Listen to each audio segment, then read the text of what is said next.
I've spent a great deal of my life just wanting to belong. It started in middle and high school. I was awkward, earnest, and a little bit of a nerd, which meant my peers at my very small school didn't always know what to do with me. I didn't know what to do with me. Everything changed when I joined the youth group at church. I was still awkward, earnest, and a little bit of a nerd, but people didn't seem to mind as much. I made deep, meaningful friendships. I participated in every activity possible. My presence and contributions were valued, and I finally felt like I belonged. Church quickly became synonymous with belonging for me, even as I left home and went to college and then seminary. When I didn't know where I fit, I could always go to church or our campus ministry, places where people knew my name and missed me when I wasn't there. People who didn't ask me to be someone I wasn't. At some point, though, all of that changed. I don't know when exactly, but it was like one day I looked around and realized I didn't belong in church anymore. And that lonely middle schooler inside of me panicked because church was where we had always belonged. Church was our safe space. Church was the place where we had friends who felt like family, where we experienced God, where we didn't have to be perfect, where we mattered. Church was home. I can't be the only one who's experienced this before. I know so many of you watching this have stories about feeling like you don't belong in church. Maybe the church excluded you because of who you are. Maybe your beliefs changed and you no longer felt like there was room for you and all of your questions in your faith community. Maybe you never felt like you belonged in the first place. We all want to belong. We all want to be seen and known and loved for who we are. We all want to be a part of something. If there's one place we should be able to belong, it's the church. But churches haven't always done the best job of welcoming people and creating cultures of belonging. It doesn't have to be this way, and here at Middletown, we're out to change that. Over the next few weeks, we're going to explore some ways to create a culture of belonging in both our theology and our church life. In 2019, we adopted a welcome and inclusion statement that has become a guiding light for our church. It reads as follows: Middletown Christian Church is a faith community that recognizes and affirms that all people are made in the image of God. We welcome people of every race, gender identity, age, physical and mental ability, sexual orientation, economic circumstance, faith background, and political affiliation to participate fully in the life of our church. The sacraments of baptism, communion, marriage, ordination, and parent-child dedications are open to everyone. We value a diversity of beliefs and are committed to real conversations as we share life together in this community. Wherever you find yourself on your faith journey, you are welcome here. One of our most popular posts on social media of all time is a video featuring that welcome statement. It's been shared nearly 100 times across Facebook and Instagram over the last few years. We are clearly proud to be a church that welcomes everyone, and we want people to know it.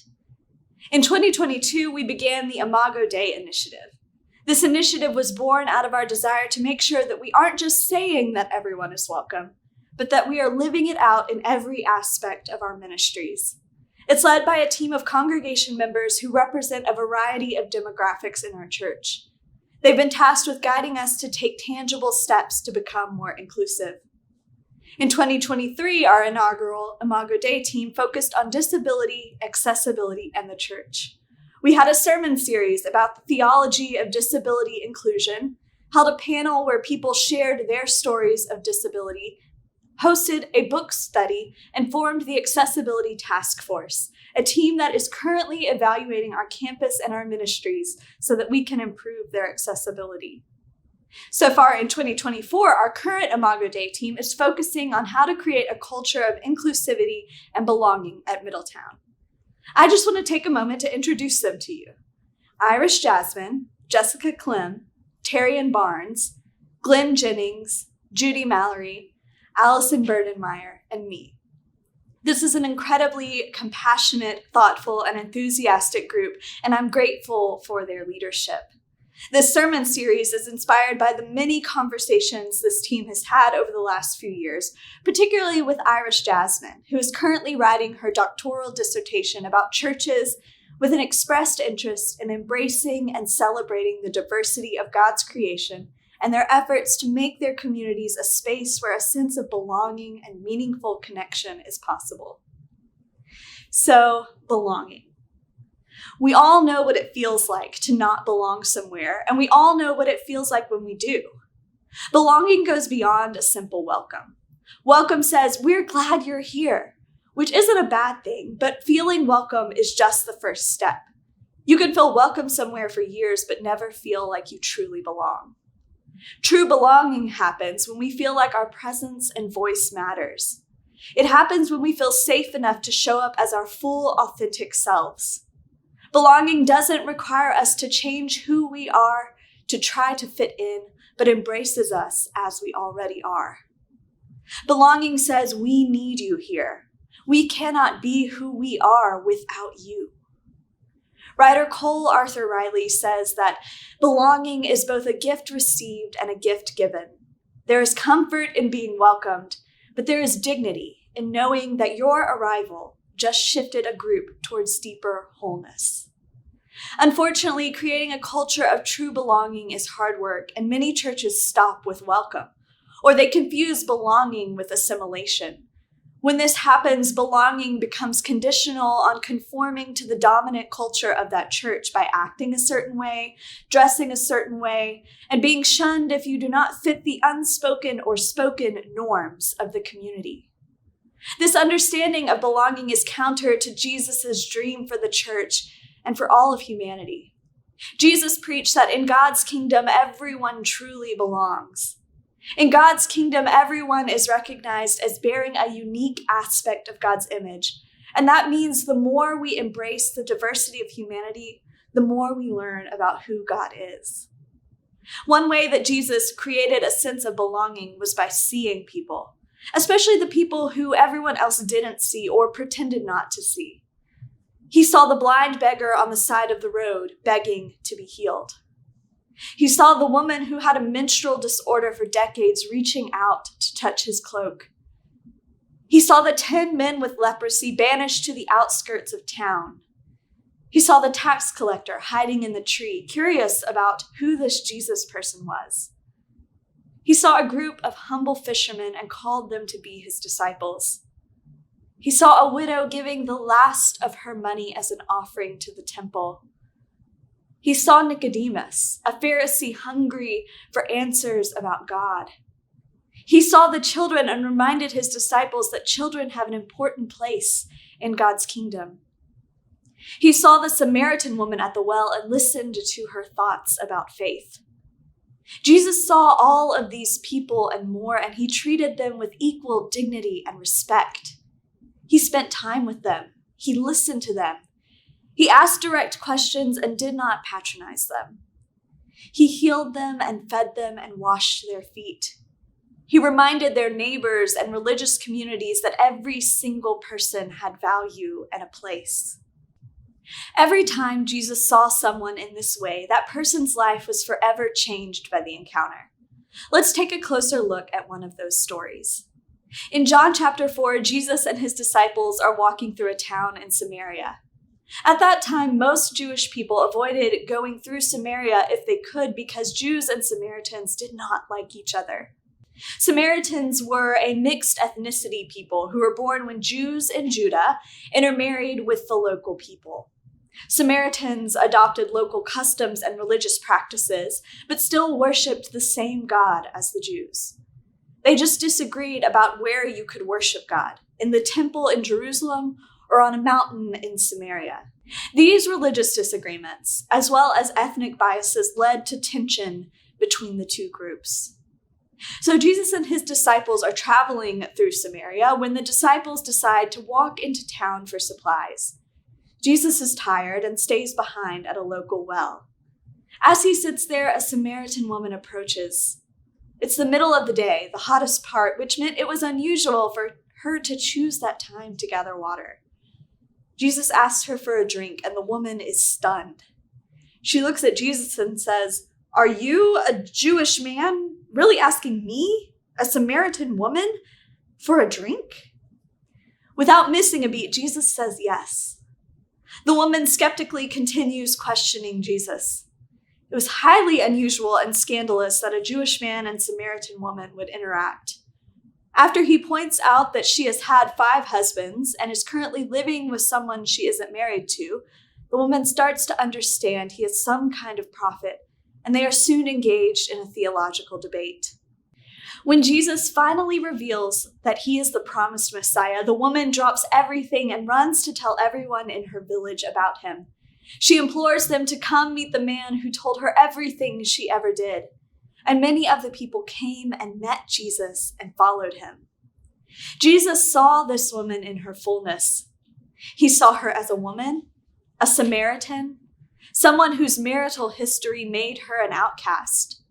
And he also saw her as a theologian, as someone who could proclaim the good news of the Messiah, someone whose words and actions could change other people's lives, not in spite of who she was, but because of it. Jesus let her know that she belonged in God's love and in God's kingdom. In the Samaritan woman's story, we learn that Jesus sees all the different layers of our identities and accepts them, that every aspect of who we are and what we've experienced is valuable, and that we need all kinds of people to share the hope of Christ in ways that only they can because of those identities and experiences. Jesus invites us to see people fully, but it can be hard to do so when each of us only experiences the world through our own eyes. There's a concept that I find helpful here, and we will return to it multiple times over the next few sermons. It's a concept, a tool really, that can help us see people and understand each other, and in doing so, create spaces where everyone can belong. That concept is intersectionality. Maybe you've heard it before. In recent years, it's become a sort of buzzword, so we're going to define it so that we're all on the same page. Intersectionality was coined as a legal term by legal scholar and civil rights activist Kimberly Crenshaw to describe how race, class, gender, and other individual characteristics overlap with each other and affect how people are treated. In a 1976 case involving General Motors, a group of Black women sued their employer for discrimination on the basis of gender and race. General Motors did not hire Black women until 1964, so when they began layoffs in the 70s based on the last hired, first fired policy, all of the Black women hired after 1964 were laid off. The court denied their claims, saying they could join a suit for either gender discrimination or racial discrimination, but not both. Crenshaw and many others recognized that these Black women were facing a unique type of discrimination because they were both Black and women, and so she coined the term intersectionality to describe their experience. The court, she argued, needed to recognize that some people experience multiple forms of discrimination because of their overlapping marginalized identities. Therefore, their cases must be considered holistically and not just through one aspect of their identity. So what does intersectionality have to do with church? We're going to explore this more deeply over the next few weeks, but here's a very oversimplified explanation for now. Intersectionality allows us to see people as more than just one part of their identity and understand how the different parts of their identity affect how they experience the world and God. We all experience the world through intersectionality. No person is just one thing. We're all shaped by things like our race, age, gender identity, whether we're single or married, have kids or don't, our socioeconomic situation or health status. We're shaped by where we grew up, what language we speak, and where we work, and so much more. Intersectionality helps us make sense of the ways all these different layers of our identities impact our lives and our beliefs. We start to realize that there is more than one way to exist in our world, and hopefully it makes us more compassionate and empathetic. Ultimately, intersectionality helps us truly see people like God sees them. As we learned earlier, when Jesus saw people and accepted every part of who they were, it changed their lives and the lives of everyone in their community. That same opportunity is available for us if we're willing to open our hearts and minds towards each other. When people feel seen, known, and loved for who they are, that's when they find belonging. And when we value people for who they are and what they have to say, we may learn a thing or two about God that only they can teach us. Next week, we'll continue this conversation by exploring what it means to read Scripture through an intersectional lens. The week after that, we'll talk about what an intersectional church looks like in practice and what it means for Middletown. I know this series is a little different, but I invite you to remain open to learning something new. And I hope this sparks your imagination as much as it has mine. Amen.